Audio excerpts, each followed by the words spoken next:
Eh bien, place au premier invité de l'année. Je suis ravi que ce soit une femme. Michèle Lenoir-Salfati, bonjour.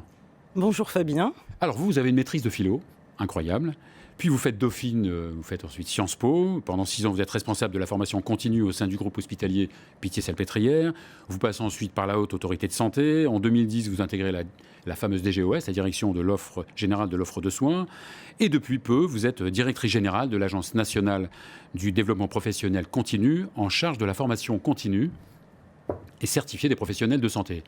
Alors c'est vrai que jusqu'à tout récemment, les diplômes de médecins, de pharmaciens, c'était comme un peu le permis de conduire, on avait ça à vie et on n'avait aucun risque de perdre des points, on pouvait s'arrêter pendant des années, reprendre sans problème.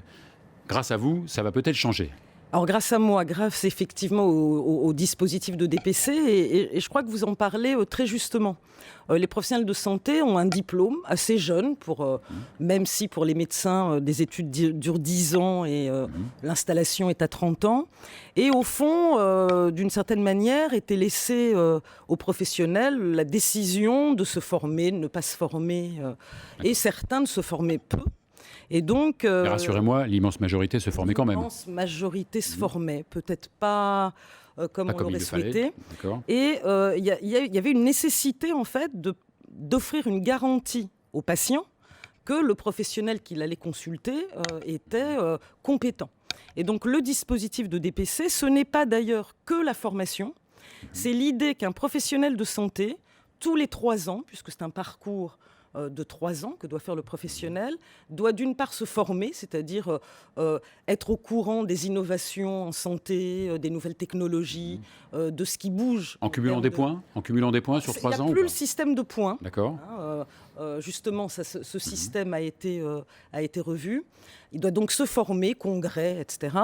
Mais il doit aussi, ça c'est des points essentiels du dispositif, évaluer sa pratique. Et évaluer sa pratique, c'est évaluer sa pratique dans son cabinet, dans son hôpital, en équipe, et pas uniquement de façon virtuelle. Et puis gérer ses risques.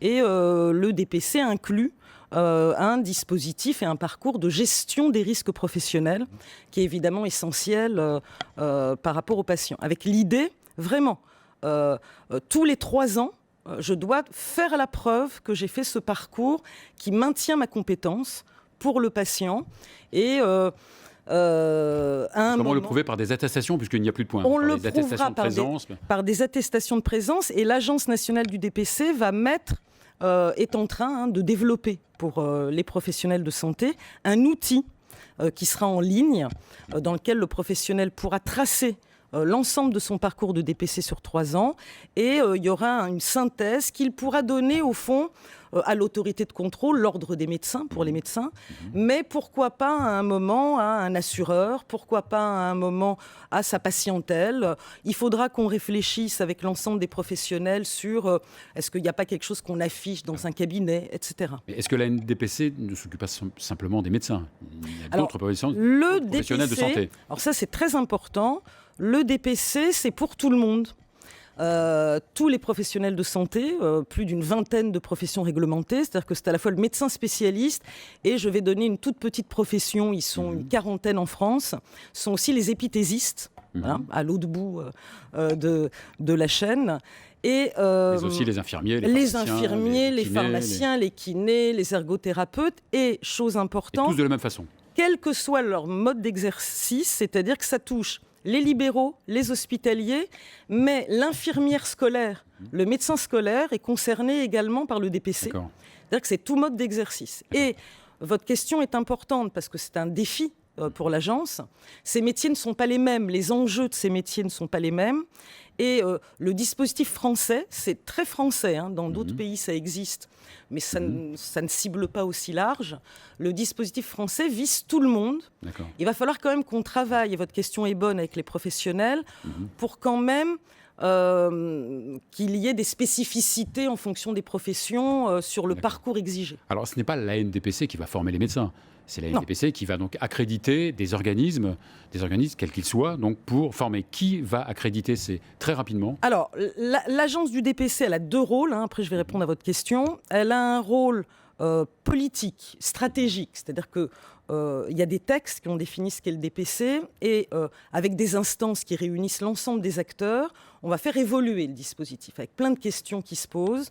Comment on va valoriser le parcours du professionnel, comment on va effectivement potentiellement sanctionner le fait. Il y a quelque chose qui est en cours avec l'Ordre des médecins, par exemple, qui est le dispositif de recertification. Est-ce qu'il va faire, à un moment, la certification initiale, il faudra la remettre en jeu? Et puis, effectivement, l'agence a pour objet de gérer du DPC, et notamment d'enregistrer des organismes. Donc, c'est l'agence qui enregistre les organismes, qui les évalue, qui évalue leur capacité à être des acteurs crédibles du DPC.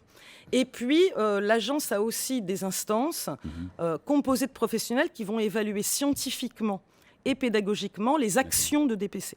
Certaines formations seront rémunérées. Alors, les formations sont rémunérées, c'est-à-dire que pour les professionnels qui ont accès au financement de l'Agence nationale du DPC, c'est-à-dire les professionnels libéraux et salariés des centres de santé, on prend en charge les frais pédagogiques, c'est-à-dire qu'on paye l'organisme, et ça, c'est extrêmement important pour les professionnels, c'est une grande incitation.